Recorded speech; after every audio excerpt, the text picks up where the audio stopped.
The celebrated pundit had many disciples and admirers. Among them was the landlord of the area who lived on the other side of the river. The landlord had commissioned a poor milkmaid, Modi, to supply a tumblerful of milk to the pundit every day in the morning. The milkmaid discharged her duty faithfully, day after day. She crossed the river by the help of a ferry boat and returned home in the same way after delivering the milk at the pundit's household. Often the pundit himself received the milk. Modi prostrated before him. She did not fail in her duty even if on smoke days it rained heavily. What a great privilege it is to serve a great pundit! She would tell those toil who would sympathize with her for her continuous toil. The pundit was an eloquent speaker. Whenever he gave a discourse, hundreds of people gathered to listen to him. The milkmaid too made it a point to stand behind the audience. Not that she understood much, but she was sure that the pundit was speaking about God and truth and similar tough and complex matters. How much knowledge the man must be possessing to hold so many people spellbound for hours. Only one who is very near to God and truth can command such wisdom, she thought. She was happy that she made a humble contribution towards the pundit's physical well-being by regularly supplying him with pure milk.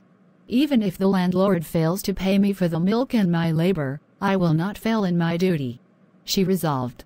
One day, while receiving the milk, the pundit told Modi, "Woman, can you bring the milk at the least an hour before the sunrise for only a month? I am under a vow for performing a certain ritual for which I need the milk that early." "I will do as you say, O master," the milkmaid assured him enthusiastically.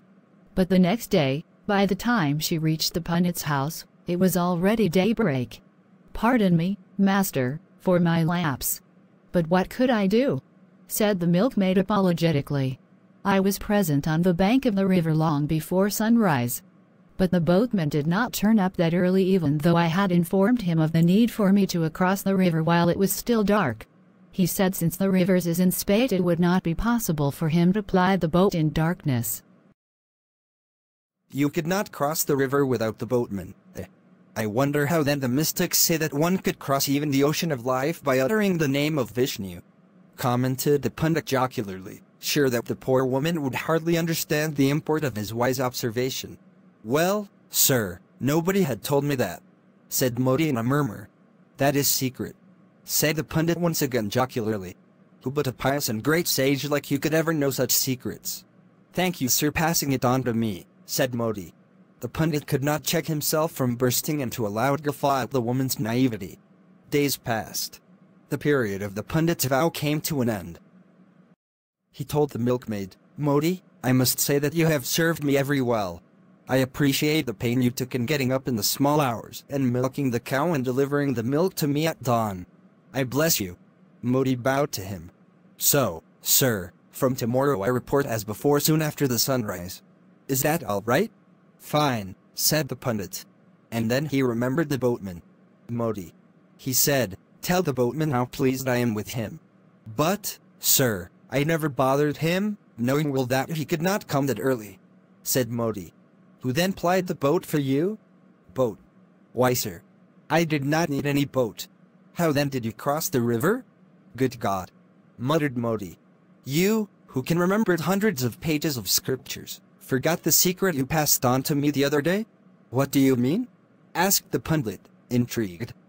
"I just utter the name of Vishnu and walk across the river. The water remains ankle deep for me." "Ankle deep? But isn't the river in spate? Isn't it fact that even in the hottest summer there is enough water in the river for boats to ply?" asked the pundit. "But I apply the secret." Modi was surprised that the pundit had totally forgotten his own secret formula. "I see. So, now you remembered," said Modi, feeling happy. "From tomorrow I will take recourse to the boat."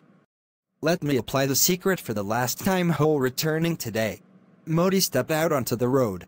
It was a foggy dawn. No doubt the woman was kidding him, concluded the pundit, and followed her tiptoe. Upon reaching the river bank, Modi put her empty pot down and, with folded hands, paid obeisance to the river. Then, picking up the pot, she stepped into the water. Struck dumb, the pundit saw her crossing the river walking with ease. The pundit almost fainted.